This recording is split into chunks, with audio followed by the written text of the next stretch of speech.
After 33 years of business consulting and coaching entrepreneurs, I have found that there are 8 behaviors that are self-sabotaging behaviors that prevent people from becoming successful entrepreneurs, and here they are. Now, it's important for every entrepreneur to identify their own self-sabotaging behaviors.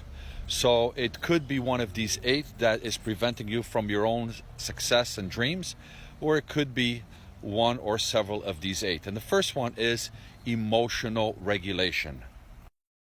Constantly being in an emotional state, regardless if it's depression, sadness, anger, whatever it is, and if you're jumping from one to another, this is a problem. First, it's going to influence your decision making long term. It's going to have a lot of consequences, and including that people may not want to be working with you because you're constantly in an emotional state. So this is one thing that is very important: emotional regulation.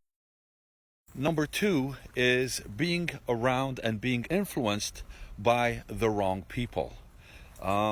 You must have a good support system and a good mechanism, and if you're with the right circle of people who have similar goals as you, etc., then they're going to influence your behaviors.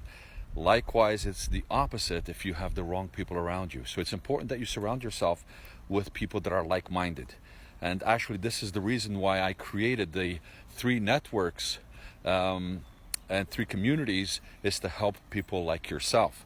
You can certainly find the link in the bio to find more information. 3 is spending too much time on the wrong things. So a lot of times people are going to be putting in time either activities that don't give them anything that is beneficial towards their goals, but they're going to spend time with whatever it is. And this is wrong. You want to minimize that as much as you possibly can. Number 4 is going all in when something has not been proven, or going in too much. And that becomes a real gamble. When you're starting off, make sure that you're testing things. And then if the tests come back positive, then you put in a little bit more. And you continue it in this way so that it is beneficial to you. A lot of times people go all in on something thinking that this is the next best thing, and they put in all their capital, etc., without understanding and without proving that indeed it is something worth doing. Number 5 is not constantly improving their own business knowledge. This is something that has to be done. A lot of entrepreneurs will cite that this is a big deal, because if you're not learning and improving your own business knowledge, then that means that your decisions may not be very good, because you don't have enough of a base. And obviously this is something that you want to continuously improve, and it's a lifelong journey, because things are always changing. So, but you do want to constantly improve your business knowledge. And for entrepreneurs, the one thing that is very, very important is marketing know-how. You need to understand marketing, period. Number 6 is being too cheap. And this means hiring services that are well below market price and expecting that you're going to be actually having a good result. This is something that really hurts your efforts and even your product and services. And so you need to make sure that you're hiring properly, whether it's freelancers or whether it's employees. All of that needs to be done properly. And if you've got to do it below market price, make sure that you're willing to train them, because that's important, because they may not have the right skills, and that's why they're below market price. I'll give you an example. SEO services, for instance, typically go for well over $1,000 per month if it's being done correctly, and yet there is a lot of people that want it to be done at around $250 or $500 a month. Now, can you get somebody to do it? Certainly, but is it going to be well done?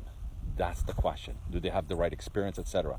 So stay away from the cheapest price, because like you, for your services, you're going to want to also provide quality, etc. And for those customers that are going for the cheapest price, it's not necessarily a good thing. certainly not for you as an entrepreneur. Number 7 is not paying enough attention to connection with the customers, with your potential customer. Instead, too much on the actual product. I will tell you that you can have a mediocre product but have an amazing strategy at connecting with your customers and you will win, versus someone with an amazing product and absolutely no strategy on connecting with the customers. This is very important. You should not be just expecting that customers are just going to knock down your door just because you have an amazing product. It just isn't so. And the last one here is at number 8, which is to be too focused on your goals versus lessons learned. When you're starting out, the most important thing that you're going to understand is that you are full of assumptions, and you've got to test those assumptions. And if you are too focused on your goals, when you don't meet them, which is usually the case for most entrepreneurs starting out, then they think of themselves that they have failed or something is wrong. But it isn't. These are lessons that you must learn, and from those lessons, you are then going to get better and get towards the path that you want to be in and the goals that you want to achieve. So this is very, very important. A lot of times people give up way too early simply because they haven't met some arbitrary goal that they want, as if all of their assumptions were already tested in the marketplace. This is not the case. And these 8 self-sabotaging behaviors will prevent anyone from succeeding as an entrepreneur. The most important thing to note here is that everyone has self-sabotaging behaviors. So you've got to correct them. You've got to identify them and correct them. And once you do that, you are well on your way to success. Because you have to understand that there are 3 pillars to entrepreneurial success, which is skills, knowledge, business knowledge, and your own behaviors. Correct your behaviors and align themselves with where you want to be in life, and you will succeed. Hope you like this kind of content. If you do, follow me. Otherwise, we'll see you tomorrow.